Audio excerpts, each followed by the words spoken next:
नमस्कार भावा बहिणीनो, तर चला आज आपण बनवू बटाट्याची भजी. नवीन प्रकारची आहेत, लई टेस्ट चांगली लागते, एकच नंबर लागते भजी. एकदा नक्की करून बघा. 200 ग्राम इथं मी बेसन पीठ घेतलंय, छोटा अर्धा चमचा हळद पावडर टाकली, छोटा 1 चमचा मीठ टाकलंय, 3 चमचे पोहे खायचे चमच्यानं बेसन पीठ टाकले. आता चांगलं ह्याला मिक्सरनं मिक्स करून घेऊ बघा अशा प्रकारनं.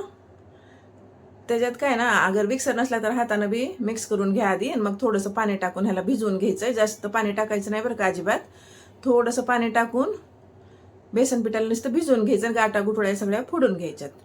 आता झालं बघा आपलं चांगलं. ह्याच्या गाटा गुठळ्या बी फोडून, जास्त गाटा बी नाहीत झाल्या, आधी मिक्स केल्यावर नाहीत होत गाटा.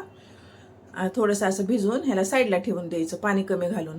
10-12 काळी मिरी घेतली, पोहे खायच्या चमच्याने 1 चमचा घेतल्या धन, ओवा घेतलाय छोट्या चमच्यानं अर्धा चमचा थोडासा जास्त, 6-7 मिरच्या त्या सुकलेल्या, बडीशोप अर्धा चमचा, जिरा अर्धा चमचा. ही काळी मिरी एकदा घालाच, लई चांगली टेस्ट येते बरं का ही मसाला घातल्यावर. आता बघा इथं 10-15 लसणाच्या पाकळ्या आहेत, गावरान लसूण आहे तर 10-15 घेतलाय, लहान असतं ना त्याच्यामुळं. आणि हिरव्या मिरच्या 6-7 आहेत, ह्याला बी आपण बिना पाण्याचं वाटून घेऊ. आता बघा ही बटाटा घेतलाय मी, एक मध्यम आकाराचा एक बटाटा होता, त्याला बारीक साईड असते ना खिसणीची, त्याने खिसून घेतलाय. एकदम बारीक बारीक खिसून घ्या आणि पाण्यात टाका, म्हणजे लाल होत नाही. आता ही आपण बेसन पीठ घेतले बघा, ह्याच्यात 1 चमचा मी पाणी घातलं होतं, जास्त घट्ट होतं ना म्हणून पोहे खायच्या चमच्याने 1 चमचा पाणी घातलंय आणि चांगलं ह्याला फिटून घेतलंय.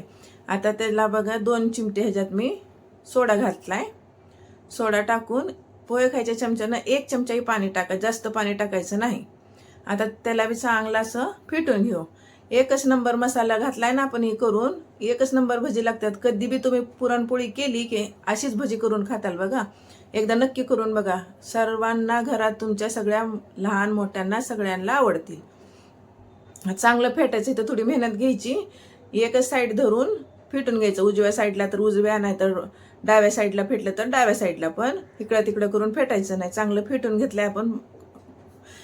आता इथं बघा हे आपलं वाटलंय, दाखवलं होतं ना मी मिरच्या धन, ती हिरवी मिरची थोडीशी कोथिंबीर घातली, ह्याच्यात सगळं वाटलेलं ह्याच्यात घालून घेतलं. आता ह्याच्यात एक मध्यम आकाराचा कांदा मोठा मोठा कापून घालायचा, म्हणजे भजी जास्त गळ्यात वळत नाहीत. तर बघा हे चांगलं असं आपण ह्याच्यात कांदा बी घेतलाय मोठा मोठा टाकून. आता एकदा मिक्स करून घेऊ. बेसन पिठाला चांगलं फेटायचं 6-7 मिनटं, एक साईड धरून कलर चेंज होऊस तर. पांढरट होतोय कलर बेसन पिठाचा, तवर आपल्याला फिटून घ्यायचं, म्हणजे भजी खुसखुशीत होते. आता बघा हे चांगलं असं फिटून घेतलं. चव एकच नंबर लागते, एकदा करूनच बघा माझं ऐकून. आता ह्याला नुसतं मिक्स करून साईडला ठेवलं. आता हे आपल्याला खिसलेल्या बटाट्याला पिळून घ्यायचंय. चांगलं असं दाबून पिळायचं, म्हणजे ह्यातलं सगळं पाणी काढून टाकायचं. बेसन पीठ भिजवताना कमी पाणी घातलं की हे थोडं बटाट्यात पाणी राहतेच बघा. आपण किती बी हातानं ह्याला पिळून घेतलं तरी थोडं पाणी राहतेच, त्यासाठी ना बेसन पीठ भिजवताना पाणी कमी घालायचं. आता बघा हे सगळा बटाटा घातला, एकदा मिक्स करते. ह्याच्यात मी थोडंसं हिंग टाकणार आहे, तर मी असंच हिंग टाकते. तुम्हाला जर तेल गरम करून त्याच्यात हिंग टाकून ह्याच्यात टाकायचं असलं तर तसं बी टाकू शकतो. आता बघा हे तर मी छोटा पाव चमचा हिंग घातले. आता हातानं ह्याला चांगलं मिक्स करते. जास्त ह्याला आता फेटायची गरज नाही, आपण बेसन पिठाला लई चांगलं फिटून घेतलंय, पांढरं बेसन पीठ होऊस तर.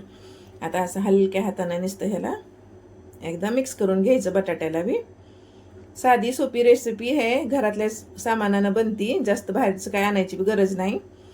आता बघा हे कढईत मी तेल गरम करायला ठेवलं होतं, तर तेल गरम झालं, त्यातनं 1 चमचा मी तेल काढले. म्हणजे पोहे खायच्या चमच्यानं 2 चमचा तेल घालून घ्या आणि चमच्यानंच मिक्स करा, नाही तर हाताला पोळल, तेल गरम आहे त्यामुळं. आता छोटी छोटी आपण कशी भजी करतो तशी भजी टाकायची तेलात. टाकलं की लगेच वर येतात ही भजी, एकदम खुसखुशीत खायला बी. ह्याची चव बघा करून एकदा तुम्ही. आपण ह्याच्यात एक स्पेशल मसाला टाकलाय ना, त्या मसाल्यानं चव एकदमच वेगळी येते. आपण आपल्या गाड्यावरची गोल कांदा भजी असतात ना, त्याच्यापेक्षा एकदम भन्नाट चव आहे ह्याची.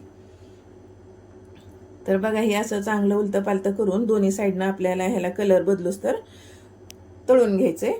आता बघा भज्याचा कलर बी झालाय, थोडासा बदल भज्याच्या कलरमध्ये बी थोडा गुलाबी रंग झालाय. आता ह्याला आपण चांगलं झाऱ्यात काढून घेऊ. हे बघा अशा झाऱ्यात घ्यायचं काढून, चांगलं निथरून तेल ह्याचं नितळायचं, म्हणजे झाडून घ्यायचं, वाढायचं. एकदा नक्की करून बघा. सबस्क्राईब